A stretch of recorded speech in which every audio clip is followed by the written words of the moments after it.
Bonjour tout le monde. Bonjour. Regardez ce long mur avec ses tourelles. Croyez-vous qu'il y a un château derrière? Oui, il appartient aux époux Dumont de Chassard, qui l'ont acheté en 2011, puis joliment réaménagé. Tu sembles connaître ce domaine. Sais-tu de quand datent ces tourelles? Du XVIIIe siècle, comme le château. Sur la carte de Ferraris de 1777, on lit château et on y voit un parc et des jardins. Mais on a l'impression qu'il s'agit d'une grosse ferme avec un logis et de nombreuses dépendances.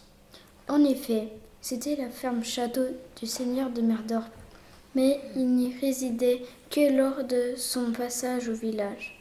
C'est souvent le maire qui y logeait. Ce dernier gérait le village et la ferme, et le seigneur recevait les revenus du fermage. Donc, si je compare avec les lieux actuels sur ce plan, plusieurs parties ont disparu. Et si tu examines ce plan de 1818, granges et étables y figurent toujours. Remarque également la forme en quadrilatère caractéristique des fermes d'époque de nos régions. Maintenant, il n'y a plus d'activité agricole ici. Ce n'est plus une ferme, juste un château.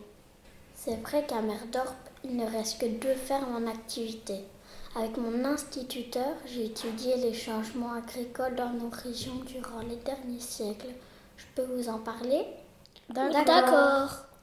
Si on remonte au XVIIIe siècle, on utilisait le principe de la jachère, ce qui veut dire que le fermier ne cultivait pas une partie de ses terres pendant 1 an afin de ne pas l'épuiser.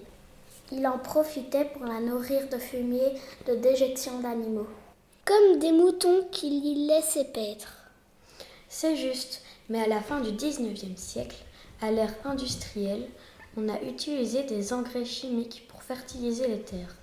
Donc, plus de jachère et les surfaces cultivables sont devenues beaucoup plus importantes.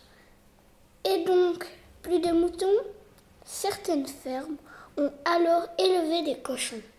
Mais surtout, une nouvelle culture est apparue, celle de la betterave, si caractéristique de notre Esbeil.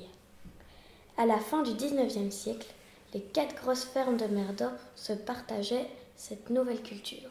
Cela a attiré de nombreux ouvriers agricoles et la population locale a augmenté.